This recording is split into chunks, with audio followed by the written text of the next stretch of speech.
Omkaram bindu samyuktam nityam jayanti yoginaha kamadam mokshadam chaiva Omkaraya namo namaha. Om Shanti Shanti Shanti. Om peace, peace, peace. Happy New Year. Oh, forgive me, I forgot.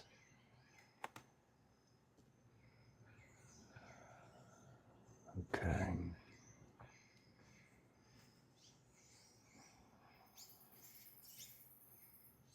Okay. Oh, also, just so you know how it works, the recording is nobody's faces are ever, maybe you're already watching the satsangs or have seen them, but nobody's faces are ever captured for the recordings.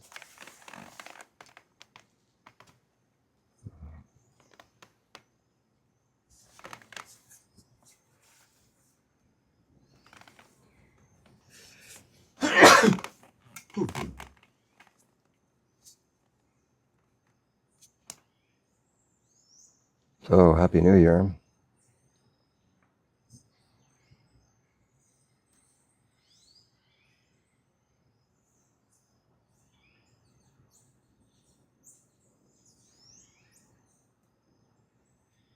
This morning there was such a incredible, almost full moon setting over the horizon before the first light came.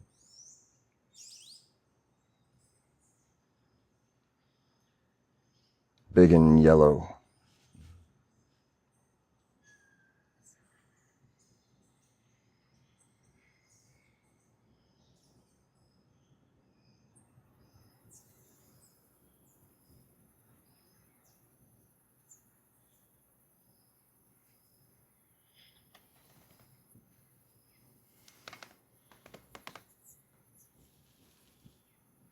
So, nothing to say from me this morning. So, your satsang.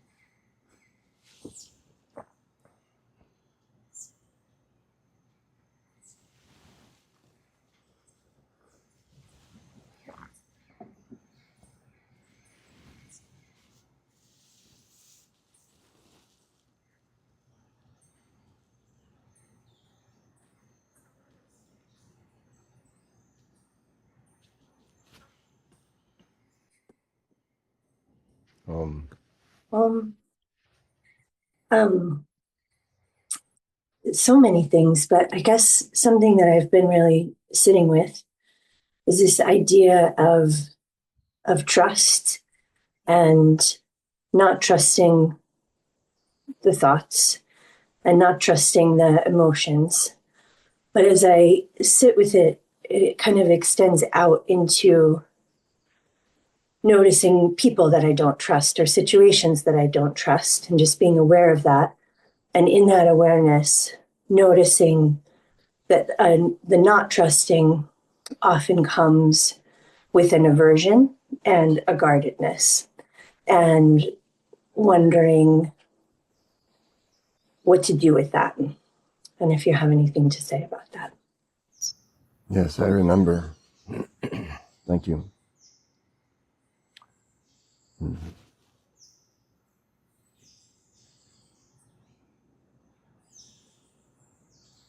It's a very potent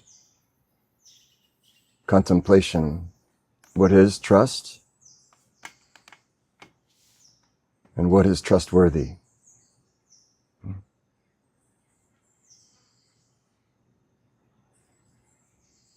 So I encourage you in your own quiet time, all of you, to reflect on this.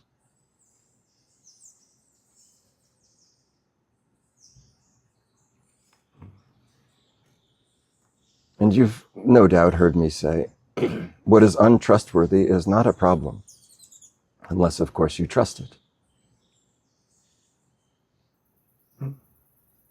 And it is just unwise, is all. It also isn't so much of a problem other than in your confusion of trusting what is untrustworthy will bring you discomfort.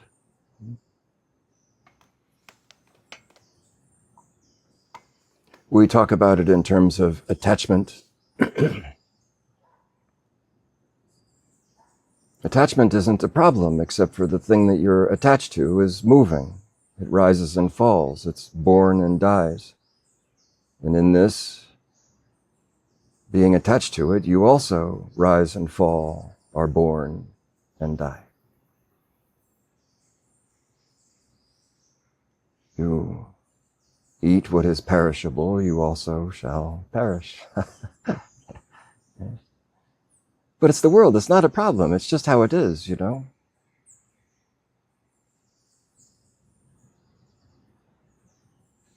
The habit of trust, when we come to see I can't trust myself, it's my thoughts, my feelings, not because it's not any kind of an accusation, a self-accusation. It's just an acknowledgement that what I'm thinking is always changing and what I'm feeling is always changing. And so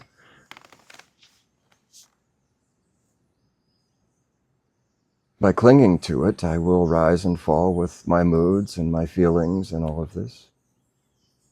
If I'm so bound in my beliefs and my opinions, then also I will suffer when they aren't affirmed.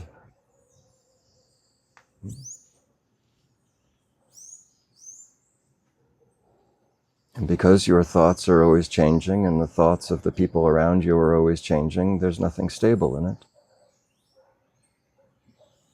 And because your feelings are always changing and the feelings of those around you are always changing, there's nothing stable in it. And this is what it is to, you know, for a traverse, an evolution, a maturation in our humanity, what each of you would say, what it feels like to be me, what it felt like to be me. It shifts. But I want to invite you into a curiosity. First, in relation to your own thoughts and feelings. It's so natural to reject thoughts, to suppress feelings. But I say, no, just let them be, and then with a gentle curiosity, inquire, what would it be like if this thought wasn't believed? If this thought wasn't rejected, if this thought wasn't promoted or defended, what would it be like to be me in the absence of this thought? Either as something to be believed or something to be rejected or disbelieved. What remains when my relationship with this thought pattern dissolves? Just as an imagination. Have fun with it, you know? Also, as you say, I'm seeing I can't trust my feelings, because you're seeing they come and go, they rise and fall. And if you're attached to them, then your I sense rises and falls with your emotions. This is so common that people don't know that it's not necessary, but you will be finding out soon enough for yourself that being in emotional attachment is being in emotional dysregulation, is being a child in an adult body. It's not a problem, other than it will bring continued suffering, that's all. So you've come to see that, you know, this attachment to how I feel, it causes me some difficulty. So you aspire to detach. And the natural tendency for that one would be to try and suppress emotion. This is necessary for a time, if only to show you that it will not work.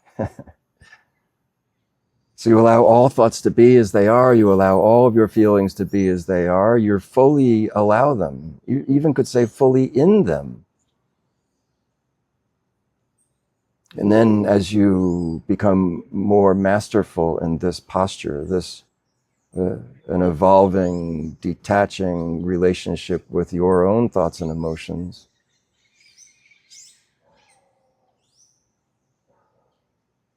then you will start to have less difficulty, less unease, less dis-ease actually itself.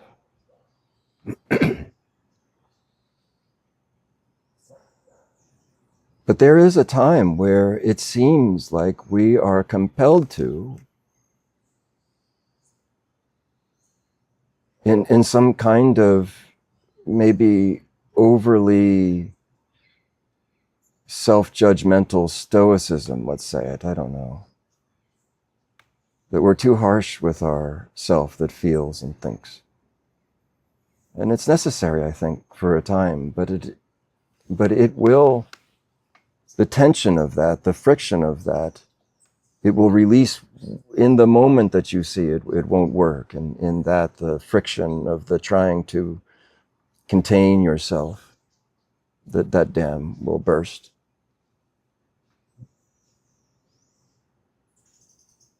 And I haven't forgotten your inquiry, which is now having done this in the internal landscape, or doing it in the process of doing it in your internal landscape, it will become so obvious in the world around you. And your own distaste for what happens inside of you, you see it around you. It's always been happening. You're just now waking up to the world. It's just a traverse.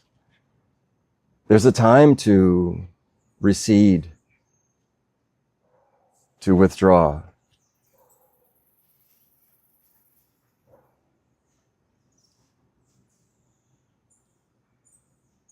It's most effective if you do it daily.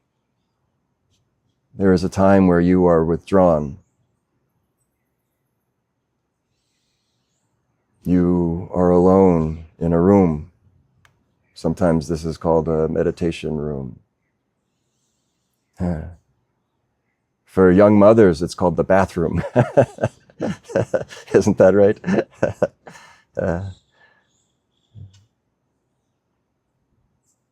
So do this daily, and this will prepare you to be in the world, seeing clearly and developing compassion for your own self in your inner landscape, now cultivating compassion for the world as it has always been, but now seeing it so clearly.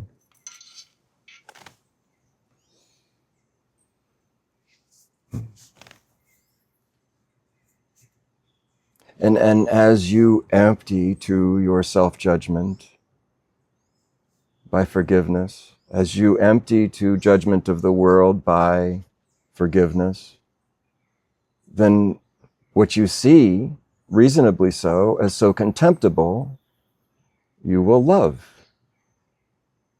It's the darndest thing. Because it's not like all of a sudden you don't see the blemish. You see it clearly as it is. You see yourself clearly as you are. Warts and all. But what a delight. You love it all the same. And same thing with the world. You see it for what it is and how it operates and how they operate in it. It's very clear. And it doesn't make any sense at all, because you will see it and still you will love it. It doesn't make any sense. Simultaneously, it is worthy of your disdain, and you will love it all the same. But each one of these is just a traverse. It's a crossing. We always think, this is, it's just passing and you're just traveling through.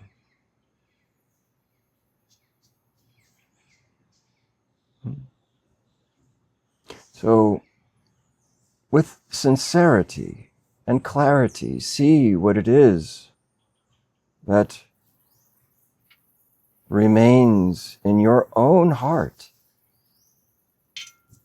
in your own mind, and cultivate compassion for this.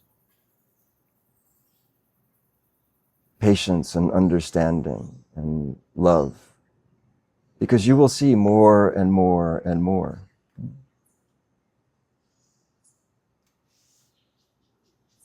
And as you empty of your own self-judgment in this forgiveness, the world also will be forgiven. It's the darndest thing. It seems like nonsense maybe, but I tell you, it is not. It is, you be a scientist in it and try it just to see for yourself.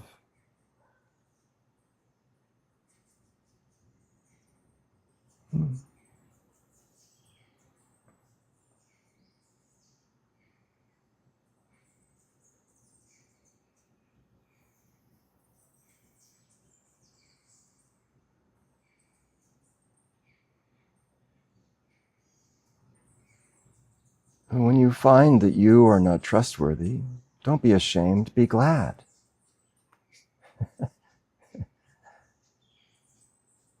I can tell you, of course, from my own memory of this, I was horrified.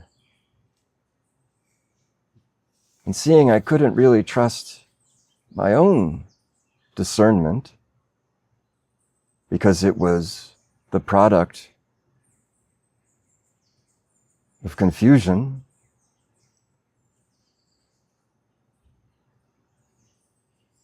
who and what I am, where I am, how to operate in what I think I'm in.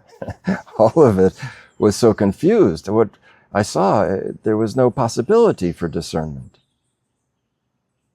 This is not a fun conclusion to arrive at, that I cannot trust my own self.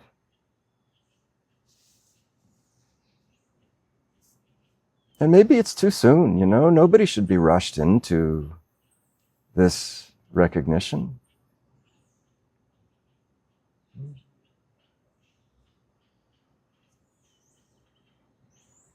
And truly, I tell you, other people are not your business. You want to know a little secret about other people?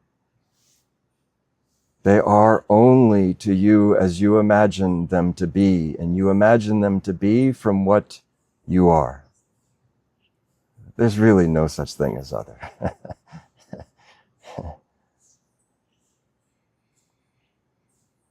This is very good news, because even if you just take this as a hypothesis, that you will apply your own unbiased experimentation, see for yourself, don't believe me. Presumably you're in satsang because you're seeing that you can't really believe them, the ones who say they know. How many times have you followed them? So certain in their convictions. It's a very lonely place at first. I can't trust myself. I can't trust them. Oh my goodness, what to do? Yes, there's a little death that happens in this. One that at first may disturb you greatly, and next you may grieve it sincerely, and then you will be so happy.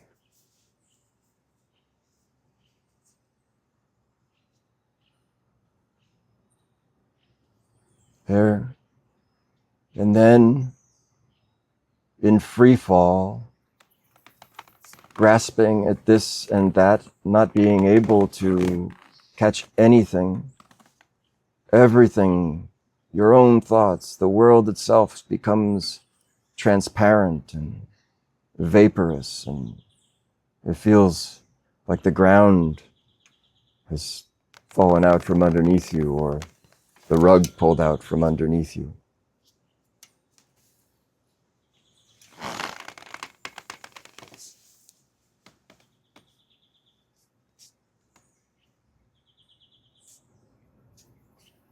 You know, when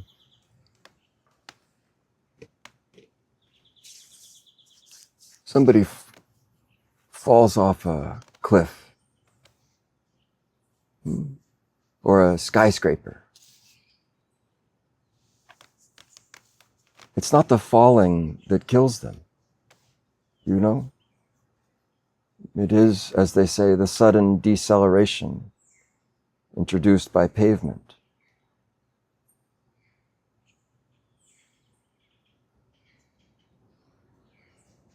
But in this free fall, there's no ground.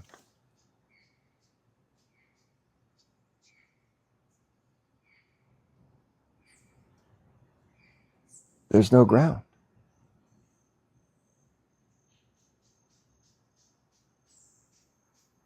One awakens in this free fall and realizes, oh, actually, it's flying.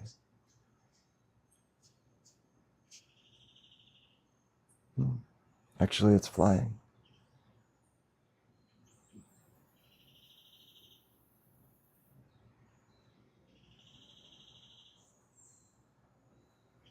But there is something else to know, you know? Somebody falls off a skyscraper. Sometimes it can happen, they will have a heart attack by fear. The fear of the anticipation, the dread of impact, of concrete,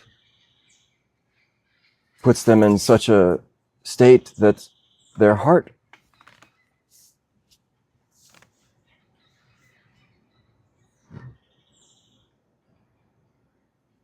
maybe even left the body before the body hit the ground.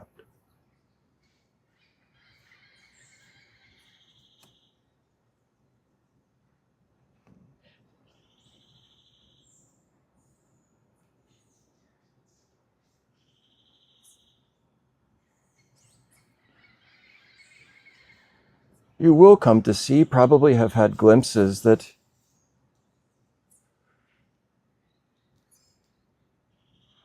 how to say,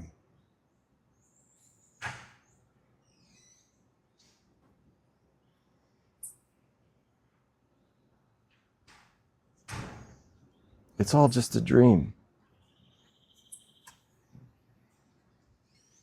A meaningful, sacred, precious dream.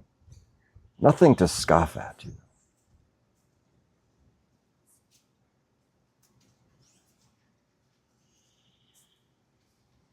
Dream doesn't mean I can do whatever I want. That would be a grave mistake for you.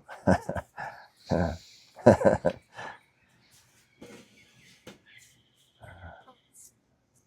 tried one time. It's not recommended.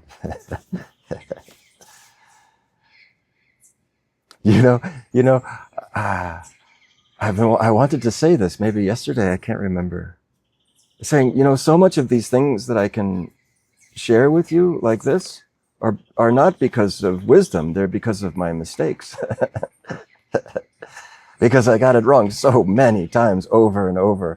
I'm a really slow learner, I must say. And really stubborn and dense. I remember praying with such vigor to God, saying, Lord, I am too stupid to understand what it is I'm supposed to do here. Please just make it obvious. I'm too obtuse.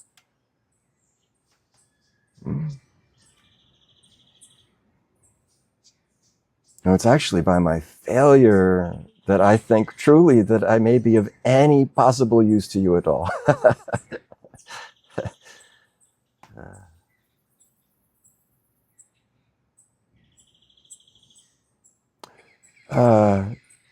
What is Krishna Priya? What is today's Course in Miracles? 72? I don't remember the exact words. Something about God and salvation? I'm sorry. My vengeance. It's in your WhatsApp. I sent to you. Oh, it's in my WhatsApp. Yeah, I can read it on my computer.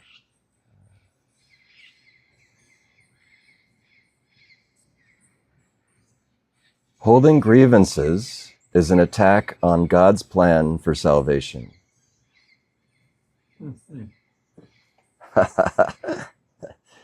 You can take the religiousness out of it. You could even boil it down to judge not, you know.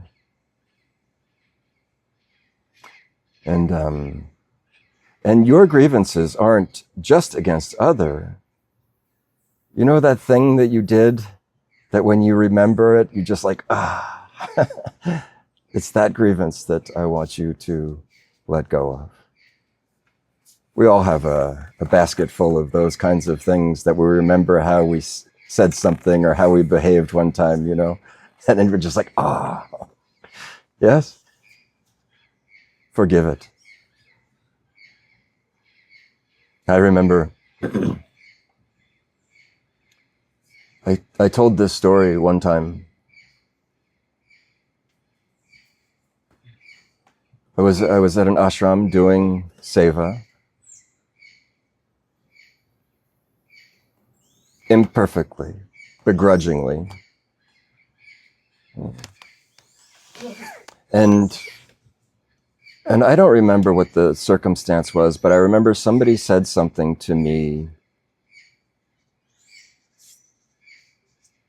and my tongue was so fast and so clever, and I said something that I didn't mean to say, but said it all the same, and it was hurtful, you know. But I had come to see that I wasn't yet in control of these things. I aspired to be and was working on it, but still the thoughts came, and oftentimes they grabbed my tongue before I could pause. And so I did this time. And they just turned on their heels and walked off, you know. And I remember just thinking, I could have done that better. There wasn't this, you know, this thing that we do to ourselves like, you know. It was just, there it is again, you know. There it is again. Certain that it will go, but still not quite gone yet, you know. And I shared this story, and some really wise young man, maybe he was being clever too, I don't know, but he said, could you actually have done better? I thought, this is wisdom. No. If you could have done better, you would have done better.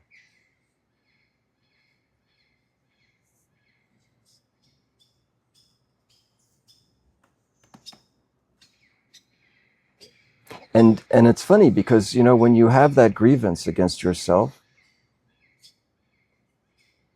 and you think, and then you just know it. I want to invite you into this. I did the best I could do. Who I thought I was, who I thought they were. I did the best I could do in that moment. It is not license to do it again. I promise. It's such a reversal, you know. You think that by keeping it together, your conscience controlling, evaluating what you said, dreading what you might say, you think it has never worked, hasn't? And it actually has the opposite effect, is that the shame is an arrogance saying, I can do this. It's called self-improvement. It's a very good traverse, and usually a long one, and it's important, and I don't poo-poo it, but it won't work. And it's like so many traverses, they're to show you what has not been working. And if it's true of you, then forgiveness is already there. I was innocent. Complicit, but innocent, innocent in my complicity. I did the best I could. I see it so clearly now. It wasn't so great. It wasn't so great, but it was the best I could do, and it is forgiven, and in that I am free to not have to do it again. Not have to do it again. You see, that self-judgment actually condemns you to a repeated process of, it's recidivist.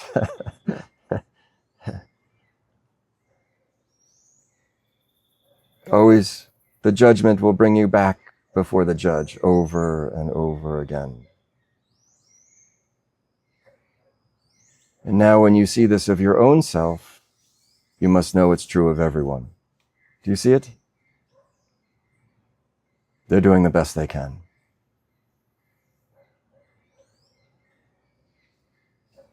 It's not good enough. But it's the best they've got.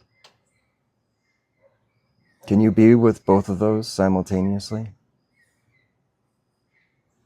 Oh, tricky. Tricky, tricky.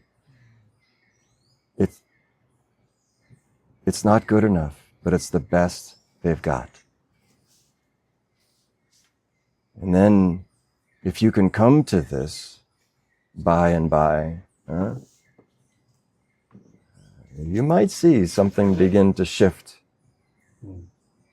Certainly in your own self, and then very possibly in the world around you.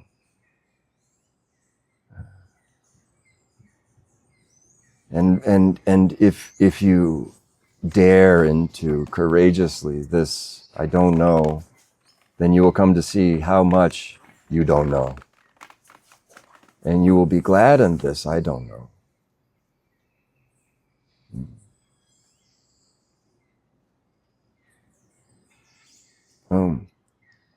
What you're doing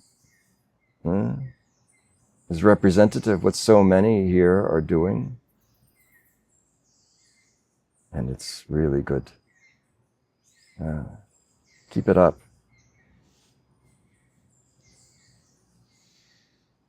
You will not be able to stop judging yourself and other people on a dime. It has a tremendous momentum. But until you stop hitting the gas, it will not begin to slow. As long as you are hitting the brake is also the accelerator. Can you imagine driving a car and you hit the brakes and it speeds up? This is a recognition of karma.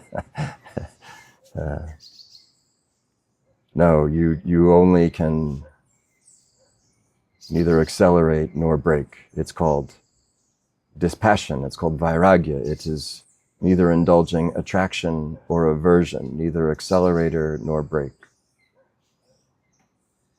Judgments will come.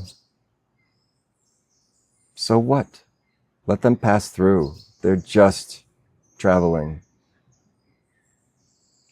You try to reject them, you will simply prolong how long they're staying. It came out this way the other day. I can't remember who I was with.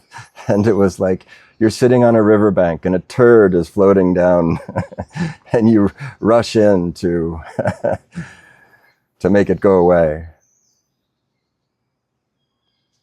It just stinks. No, you just sit and watch it go. Your judgments amount to nothing more than this turd floating down a river.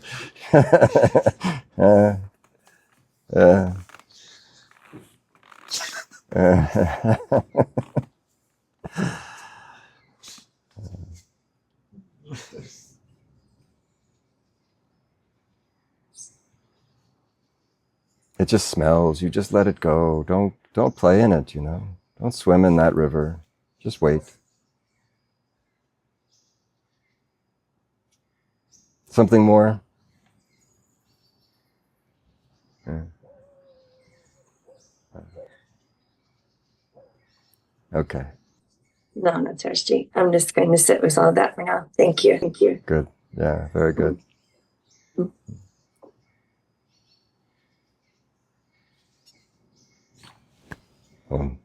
Well, there's something I'm not getting. I'm processing all of this in real time. So bear with me. Det drives så toward your bait and in my work that I'd been doing over the past couple of months, it has become so clear. I cannot trust what I think. I cannot trust what I feel. I see that I'm like you said, you see people as you see them based on your conditioning, you don't see what's real. And so in seeing all of this, there is the reclaiming of the tongue that and not believing the thoughts and the feelings and the not complaining and moving toward that place of stoicism. And yet what I'm also hearing and what's not computing um is I mean like an honoring of the feelings and the non-denial of the feelings that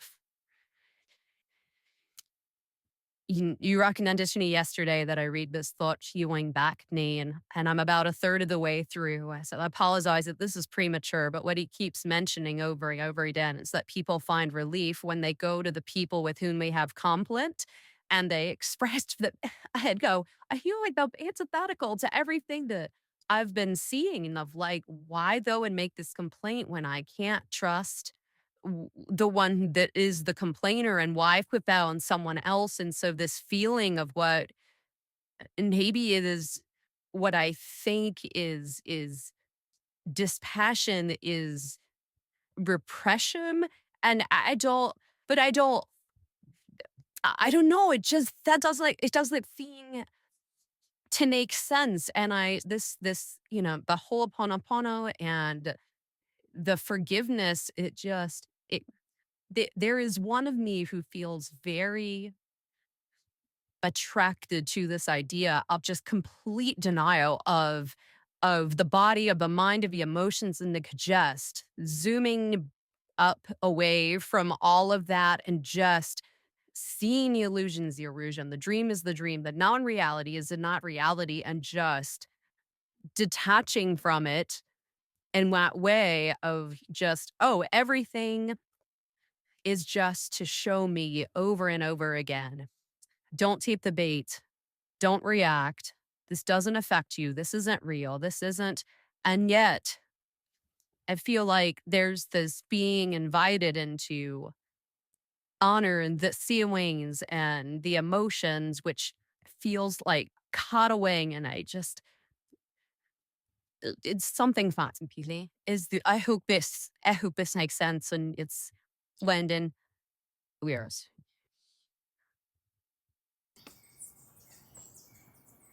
Everybody relate? The point of satsang is to confuse you, so good. It's working.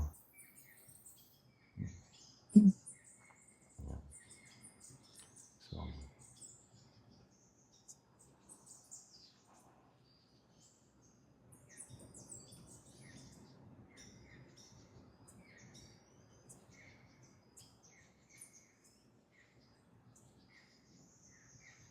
As long as there is trying to figure it out and get it right, there will always be confusion. Oh, it's like a dagger, isn't it, that one? Let me ask you, each of you, this When you say, I can't really, I see that maybe I can't really trust my thoughts and I can't really trust my feelings, are you gaslighting yourself? Now, so much of the world would call this gaslighting yourself, or somebody else, if they were to say that to you, they would be gaslighting you. Yes, isn't it true? Let me just add a little bit more confusion to the mix.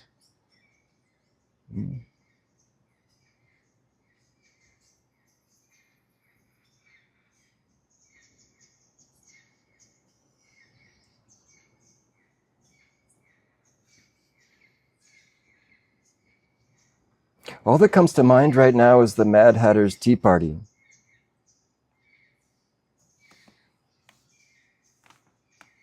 This is the expression of the confusion of the world.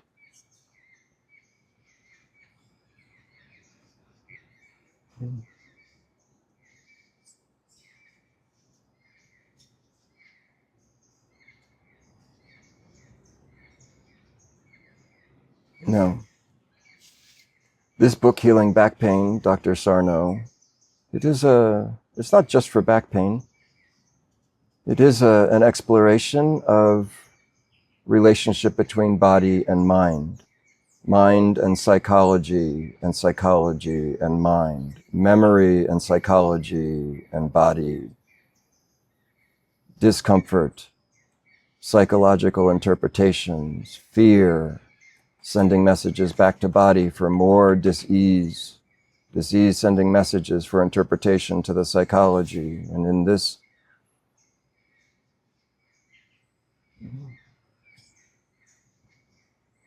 and so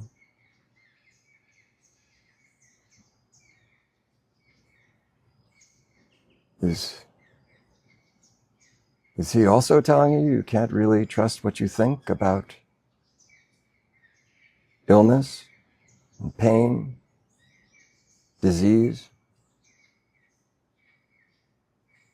Is Dr. Sarno gaslighting you?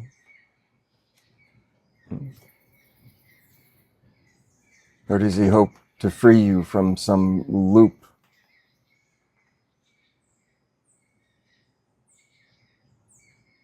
between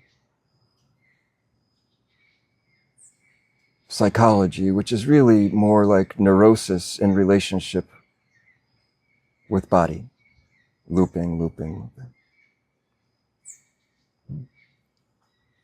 and doing it so lovingly and patiently, and you can do this also for yourself.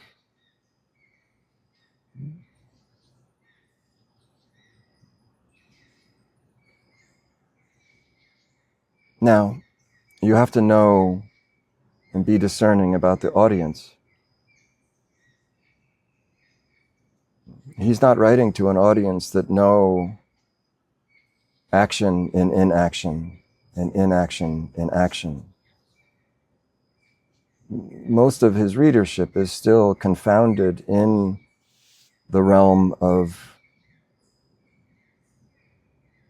the manifest, the obtuse.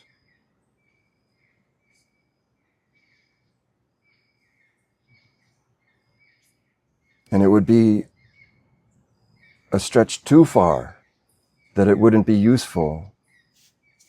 And these ones must do, because of their consciousness so beautifully, without judgment, or they must interact in this way because they haven't come to a place where they can do it in the ever-expanding space of their own heart.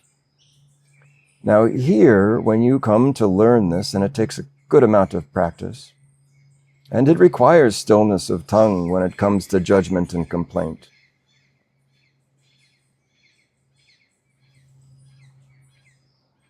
The world is a mirror to your degree of forgiveness and judgment.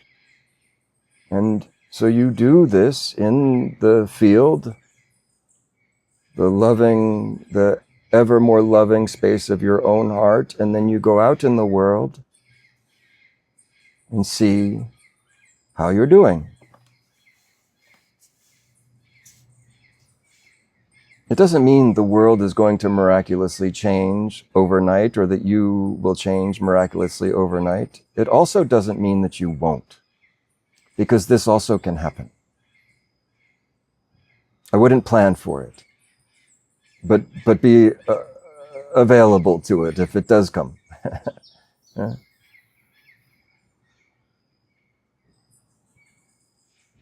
So you come to see this in your own heart and mind. You empty through forgiveness. And then you see, when you go into the world, you'll see what still exists in your heart, what can still snag you.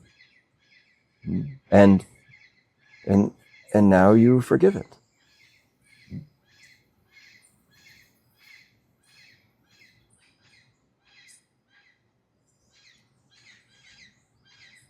The manifest is very slow to change. Can you hear me? Deeply, can you hear me deeply? The work you do internal, it is slow to change in the manifest. You needn't apply force of will that it happened faster, and you needn't be discouraged that it doesn't happen fast enough for you. You will only slow it by meddling in the manifest. You do as you must, of course. What is in every moment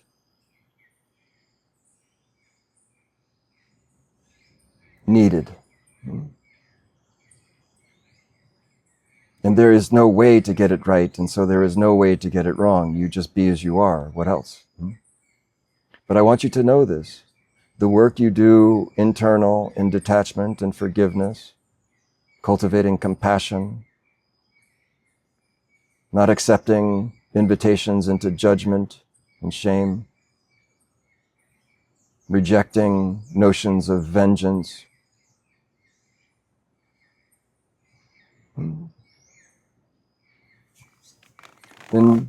But gently, lovingly,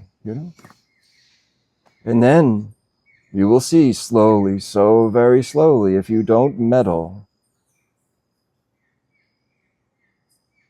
world will begin to shift in a way that will make you really question the foundation of what is reality. World may not shift, but your relationship to it will shift. And this is what we were talking about before, which is you will see what is contemptible, but you will still love it somehow.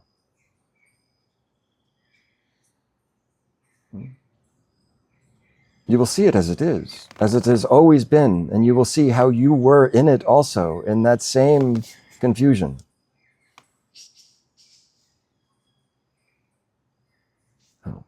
You're on a journey.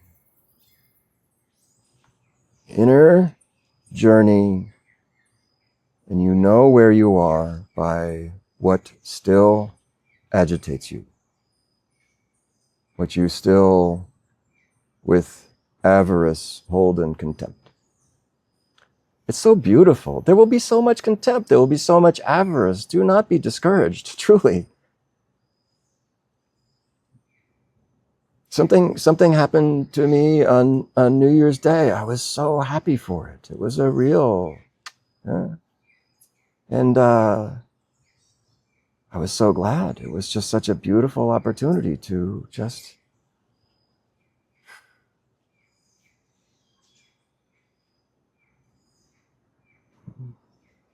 And it will begin as you become emptier and emptier and emptier. It will just move so quickly.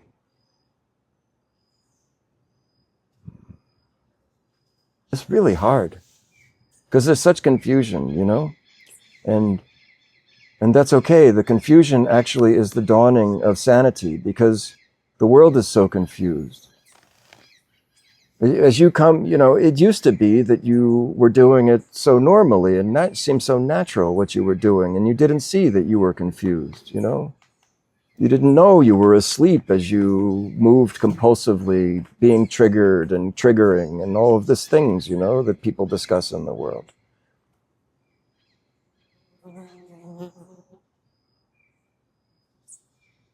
But in the recognition of your confusion, you're seeing that from a place of clarity. I didn't know that I didn't know, but now I'm confused. And so now, what is confusion? I say, I know that I don't know. This is wisdom. This is wisdom. Congratulations. Confusion is a tremendous step forward. Assertion of I'm right or I know. How many crazy, the world is so crazy, isn't it? I mean, how many people do you know that are just have such hatred and such anger and that say things so confidently, that excuse so much of energy of violence and all of this? You see?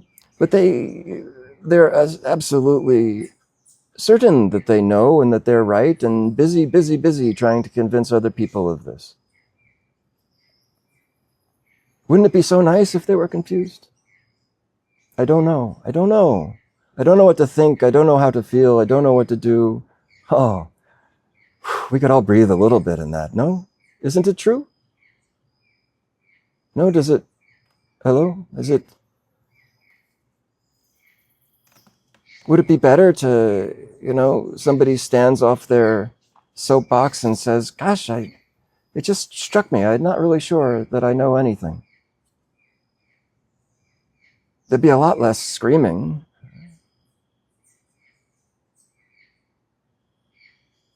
So don't be discouraged by your confusion. It's the dawn of wisdom.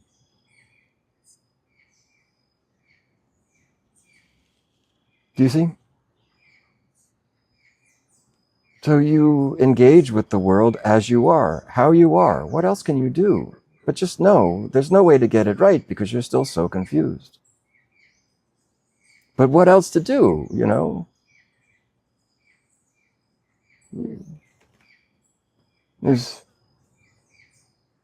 You can't stay paralyzed and hiding from the world. It won't do.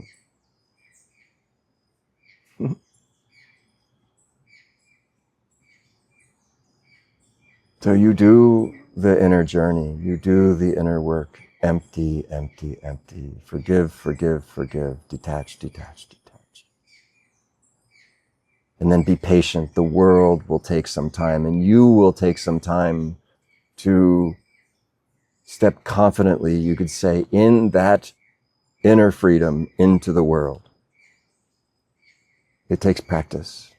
Into the world, retreat. Into the world, retreat. It's okay? Something more?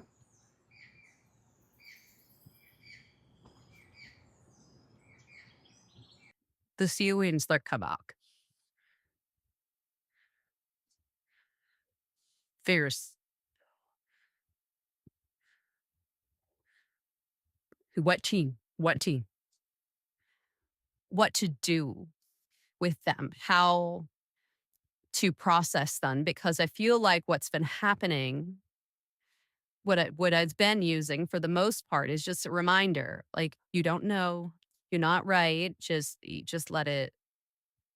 Remember that you can't trust this. Just come back to that place, peace, and this feels this feels good and right and it's not always pleasant. A lot of times it's unpleasant. And in this experience of not complaining, I had something come to a head the other day where someone in my life had just repeatedly done things that had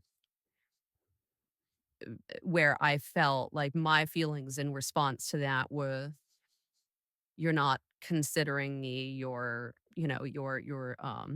hurting me, you're not thinking of me, you're making, you're putting all of the work on me. And it just this, like, I couldn't complain about it. Like, I've made this decision. I wasn't going to complain. And there was uh, there was nothing coming that I could say that wasn't going to come huddle's complaint. And so I just I came into my meditation room and I screamed into my cushion just over and over again. And I was crying because I was dealing with I was seeing so clearly the dissonance between the one who wanted to say, where is the line of not being a doormat? And the one who wanted to say, you don't know you're that light, you're not being abused in a situation, like just, yeah, don't touch, let go for you. And I just I I don't know what's absolute I'm supposed to be doing every time, but at least in the moment, it feels so much better to take the avenue as detached, don't touch, than just screen into the cushion and feel it. And I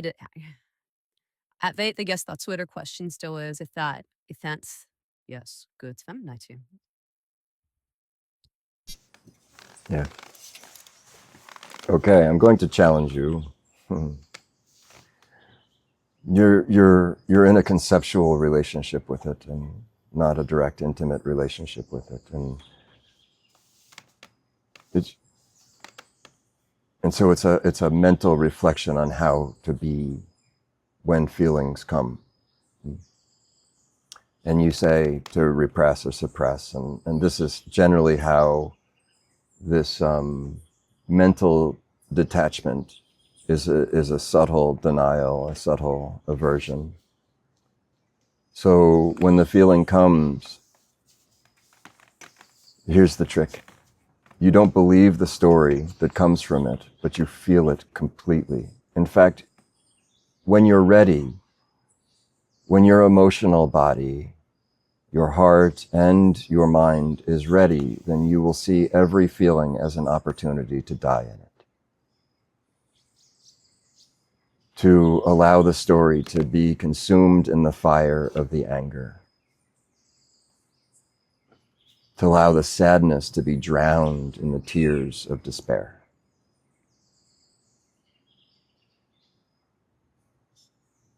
One must approach this gently, because too much too soon is... But eventually you will come, and you will not run from any feeling. You will become too wise to give it to your tongue or to act on it. To say anything from the story of anger is a grave mistake to you, and steals you the opportunity to die, to forgive yourself in the fire. It's sort of a baptismal fire of, you could say, redemption. Sounds a bit biblical, I suppose. But anyway. But if you speak it, well, now you've just set something else in motion that will come around and wallop you when you're not paying attention. So this is different, you know. What we're talking about is mental and psychological, the identity. And there's a time when we need to protect, depending on where we are, we need to protect our worldview, our belief system. It's fine, gently. Our emotional view, there's a time we need to protect that. But then there comes a time when you have seen it enough times where you just say, here is the next opportunity for me to die to suffering, to the sufferer. So it's all to be felt. And when I say die in it, it isn't the felt sense of it isn't hyperbole, it isn't an exaggeration. It actually can very much feel like dying. But then also you will be accustomed to this, and then really it's when you're accustomed in this dying that you'll come to see, oh my gosh, I'm alive. And see that before that, in resistance to suffering, in fear of death, I never really knew what is life. But we just come as we're able, as we're able. But I encourage you, anyone who's ready, to feel what you feel.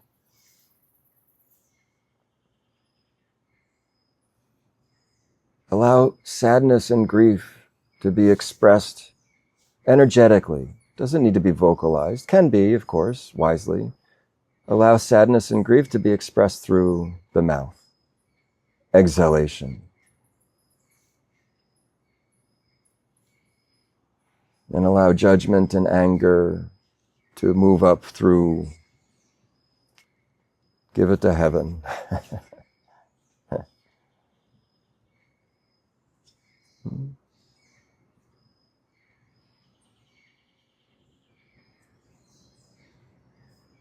You'll come to a place where you will not fear feeling anything.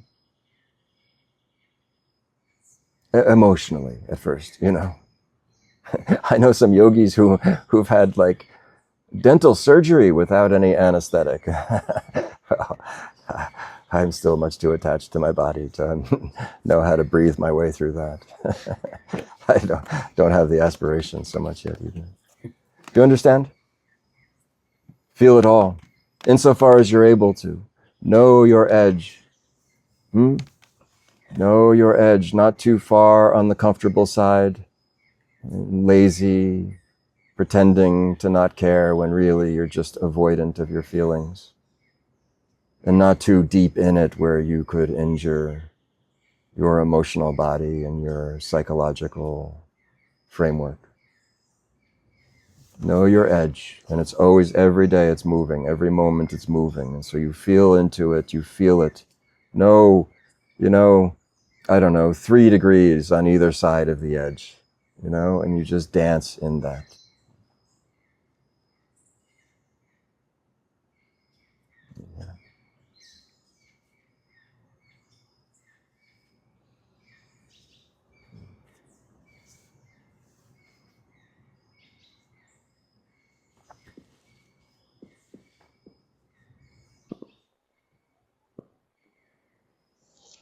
Home.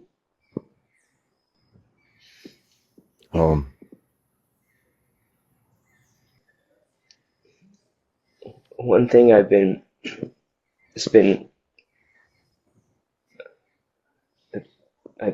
with is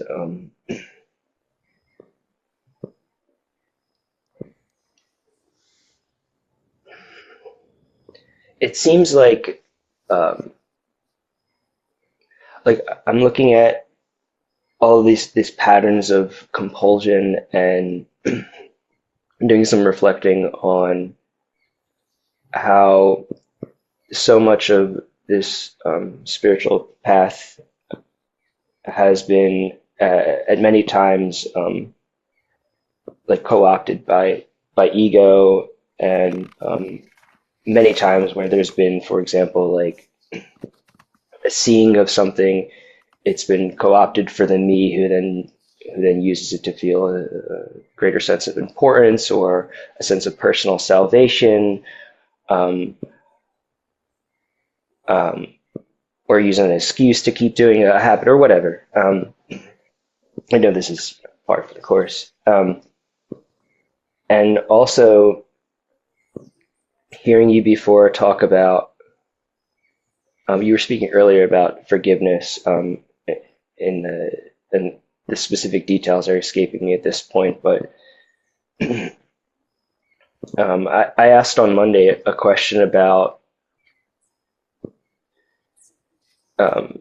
seeing how everything, how much of what's behind, like what drives the body here is desiring this sense of like special love, like just like personal. And so all of this has been in a contemplation for me lately, and it really seems like at this moment for me that all roads lead back to self-forgiveness. Like it used to be the way I used to think of it, and I know that's really secondary how one thinks of this all, secondary at least. But the way that I used to contextualize this was like it had to do with truth and seeing through illusion. But at least at the moment right now, it seems like the whole thing can just be contextualized as self-forgiveness. I'd like to know what you would say about that. Yes. Yes. I think we can say it this way. This is one powerful path.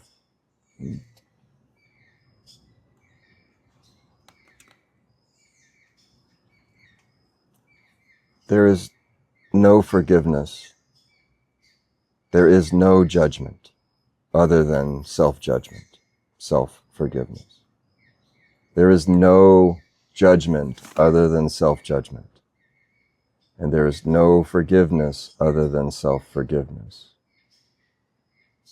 You can see your self-judgment by your judgment for the world, and you can see your self-forgiveness by your forgiveness for the world. You can forgive the world and forgive yourself.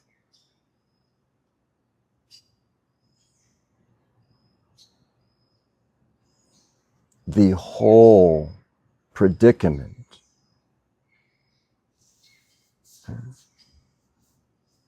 is in a compulsion of attraction and aversion, of judgment.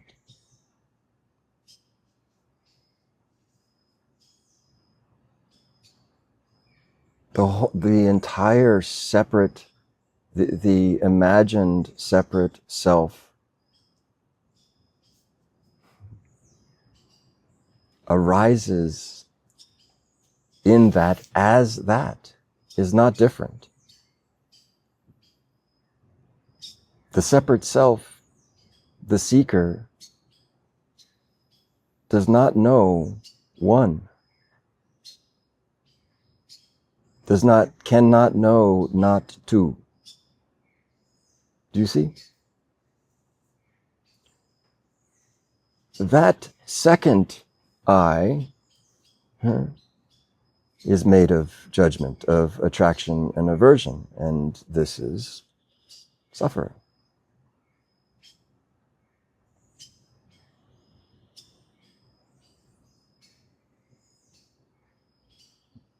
This isn't easy, of course. It's not easy because it seems so persistent. The mind is such a habit of othering everything.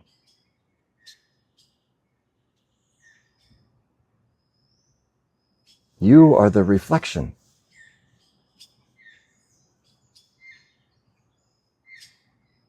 Not the original. What a thing to say.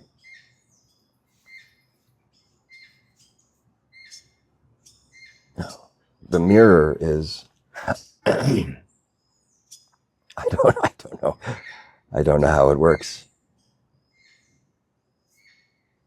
I think in every electron contains the entire thing and somehow manages to dance together in order to bring you the drama that you so want. It's beyond.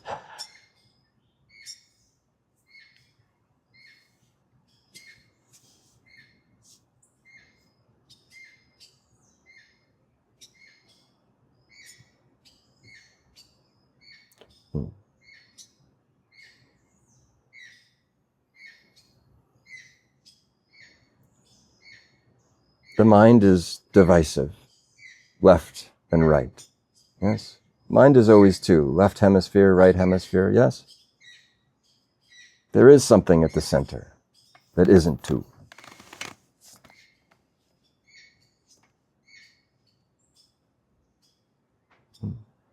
Mind is always dividing, categorizing, parsing, dissecting, investigating, evaluating, judging. never allowing it to be for a moment what it is before its evaluation. The moment it is seen from the eye of the separate seer, it becomes what it is by virtue of that. It's also not true, but it is something I want you to investigate. What if, really, really, really, what if beauty is actually only in the eye of the beholder?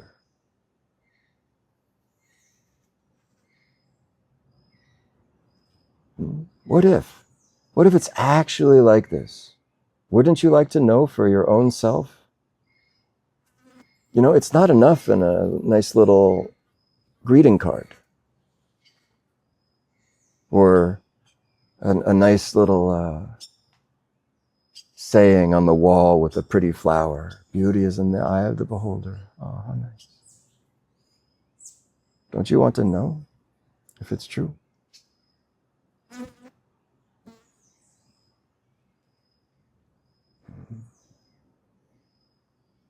You remember was it Snow White? The queen says, "Mirror, mirror on the wall, who's the fairest of them all?"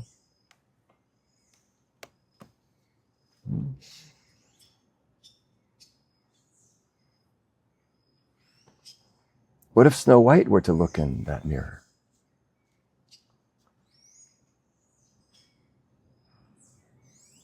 What about the mirror in Harry Potter? What do they call it? Anybody know? It's in the attic at Hogwarts. And I think they see their greatest desire. And yes, isn't that right? And it brings such sadness. Erised, the mirror of Erised. Thank you.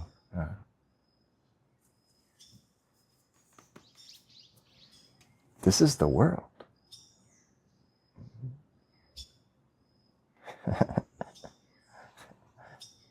You're a wizard.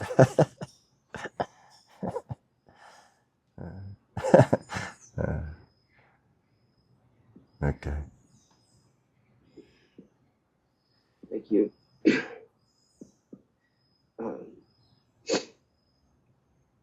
This is all just like happening right now. Deep breath. Deep breath first, then you can proceed. Just soften, soften, soften. I can see now that throughout these many years of spiritual practice and inquiry, I've made this distinction. There's been this distinction made between, or it's felt like there's the person, there's Andrew, and then there is truth, and that there's a dividing line, and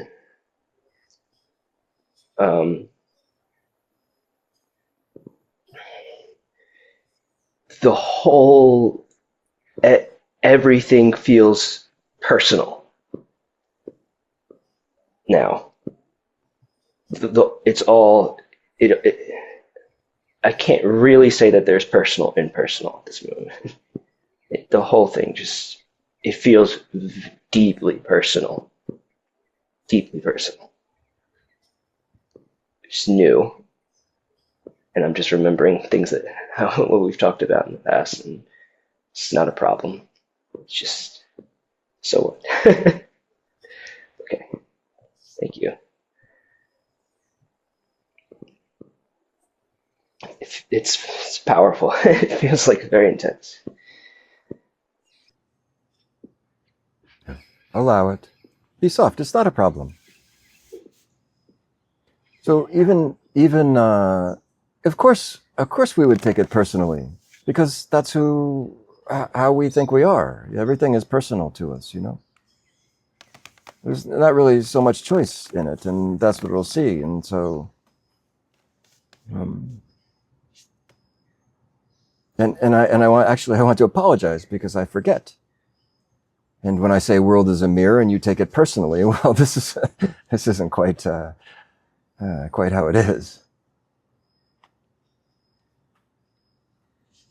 It is intimate.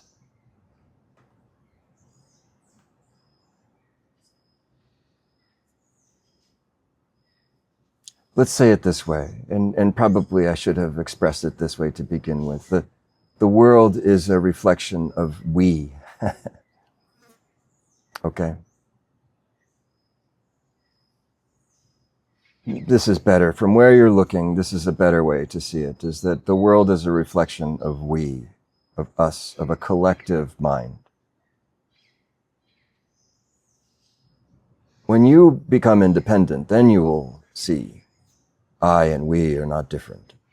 But for now, you are an I in a we, surrounded by other, and this is okay. It's perfectly fine. When it is personal to us, we take it personally. Yes, when we are the person, the identity, we take it personally. There isn't much choice in it. And from here, I can tell you, it isn't actually a problem, and I can only encourage you to not make it a problem. Because in making it a problem, it will seem like a problem.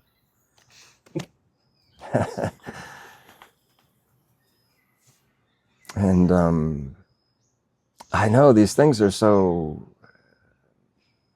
elusive, but just soften and allow, relax, forgive, relax.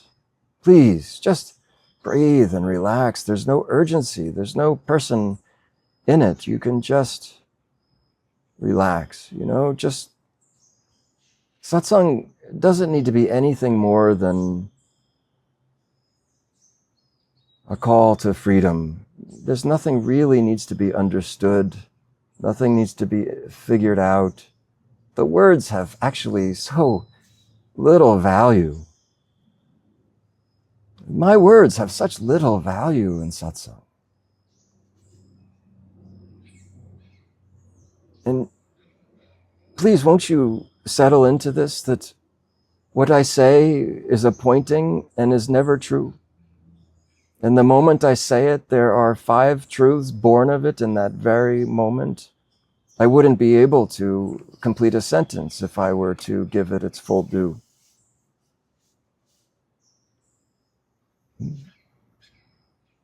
So there's nothing to figure out here.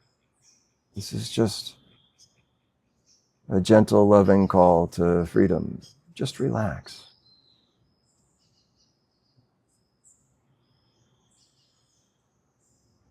Just breathe.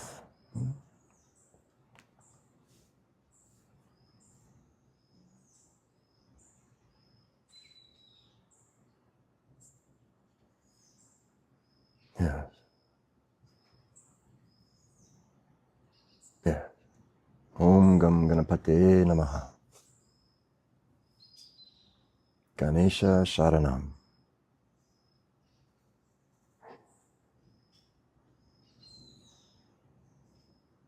Tug on your ears. Take off your earphones, tug on your ears a little bit. Yes.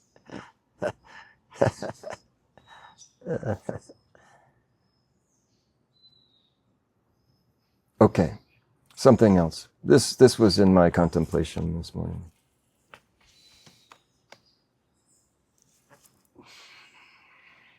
Caterpillar sees like a caterpillar, behaves like a caterpillar, probably sees butterfly and thinks, ugh, pointless.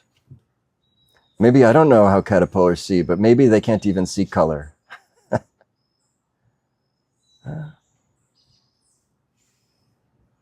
What nonsense, flitting about.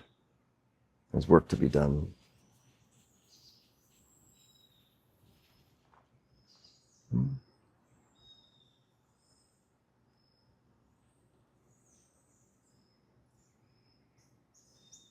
Let's say a grasshopper comes. Ask the caterpillar, what's wrong? These butterflies, they're so annoying. So irresponsible. Grasshopper says,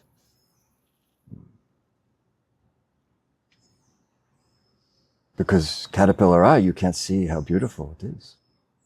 But one day you'll know. Makes no sense. But a young caterpillar overhears this and thinks, maybe I'll be able to see one day. And it goes off into a corner and wants to become a butterfly. Yeah.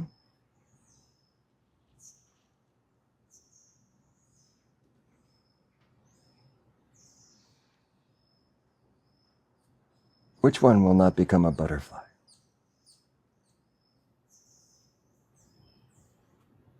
Relax. Eventually, you'll just turn to goo. Isn't that what happens in the chrysalis? You just turn to goo, and out of that,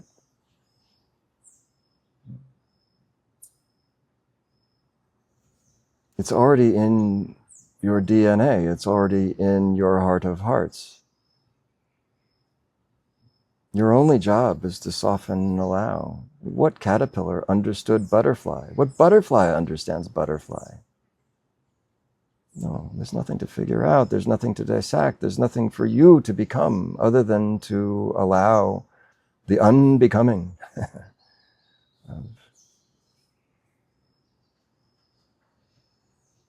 Caterpillar decide one day to be butterfly? No. Relax. This satsang, this is maybe speed things up a little bit, but not for the impatient.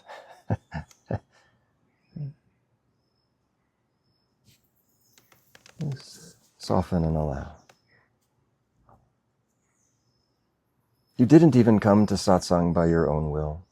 Maybe it felt that way. Maybe it felt like the right time or something invited you in, you decided to come. You'll see, eventually you'll see. It's just our time when it's our time. And here we are together.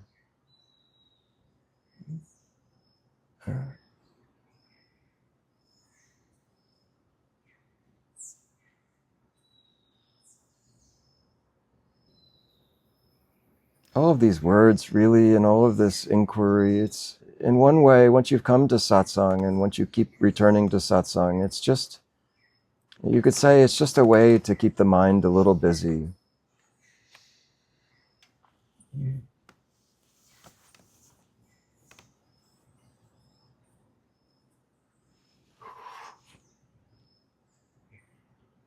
Maybe, I don't know. I mean, it's the best I can do. Looking back at how it was for me, this is the best I can say about what it's for.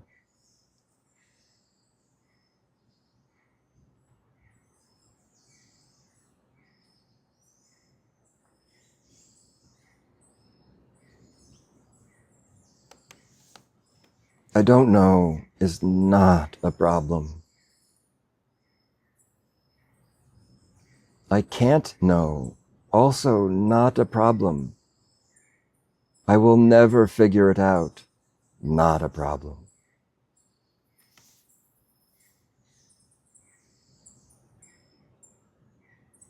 Not even the one moving me inward to my own heart, not a problem.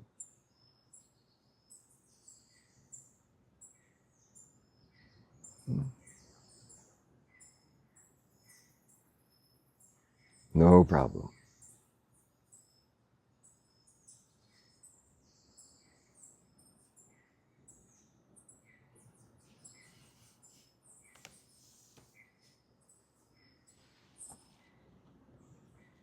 All of these practices even, not so necessary. It will make it easier for you, that's for sure. If you eat right, breathe right, exercise right, come to speak right and act rightly, it will be easier. It will be easier.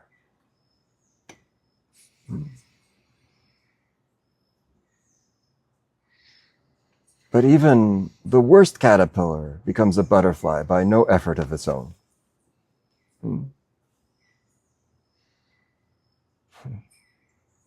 Is the metaphor too tired?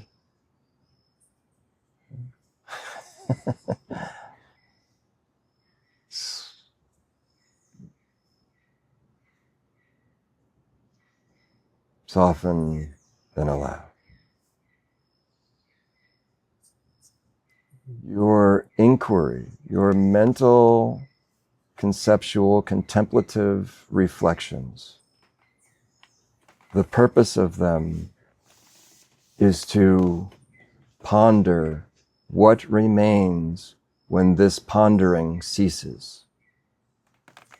Everything else is going to tighten the knot. The proper use of intellect is to inquire what precedes intellect. Everything else will tighten the knot.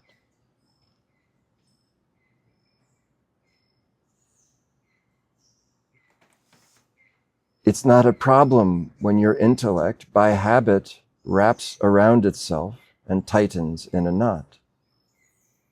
The moment you see it, it is seen.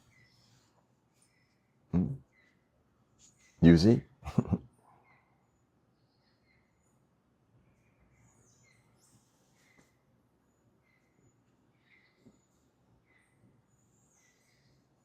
The proper use of intellect is to inquire what precedes intellect.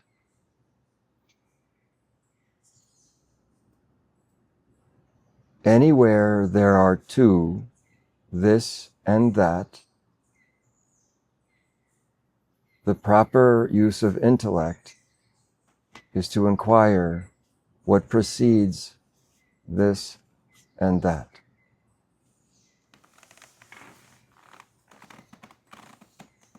This inquiry is, who am I? Any answer leads you into confusion, back into confusion.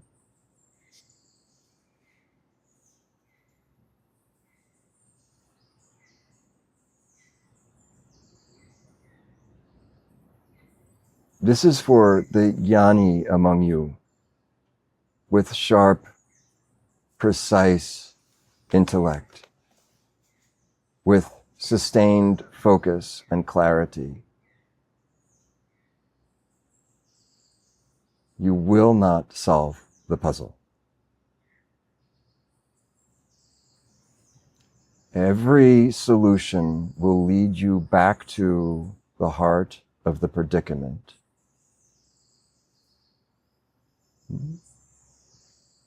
So, sit back.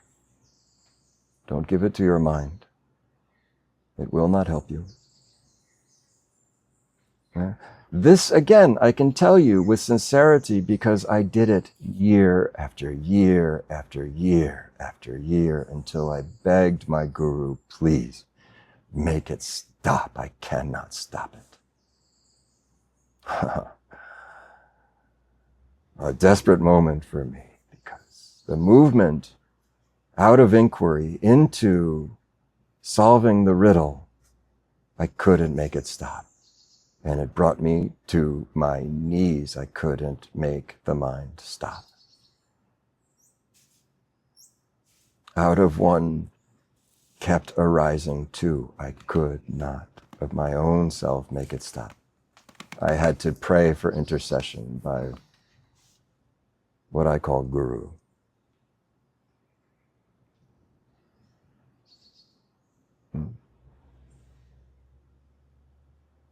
Oh. The jnani always ends up a bhakti and glad for it. And the bhakti becomes a jnani and wise for it.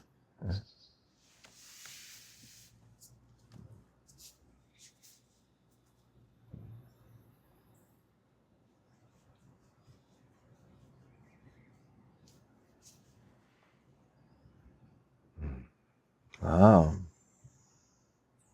Good satsang.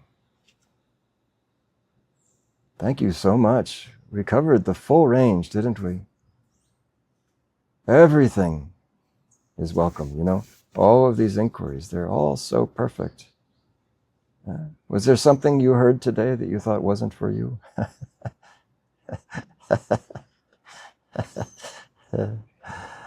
Not me. Me. Spot on. That's when, you know, that's when we come to know that satsang is living, breathing, bespoke, custom tailored for each one who tunes in, knows how to tune in. Then, yeah. In case you're wondering, I don't do it. That would not be possible.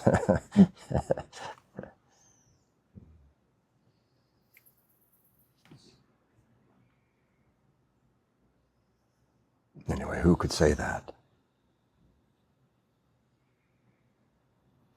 It's an odd question even. Okay. Is it okay?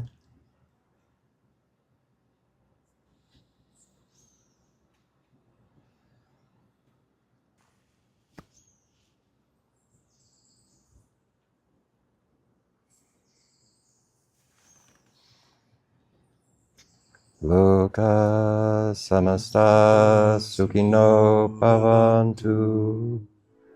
Om Shanti Shanti Shanti. May all the beings in all the worlds be happy. May all the beings in all the worlds be free.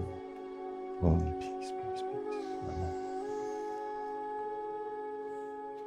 Thank you, thank you.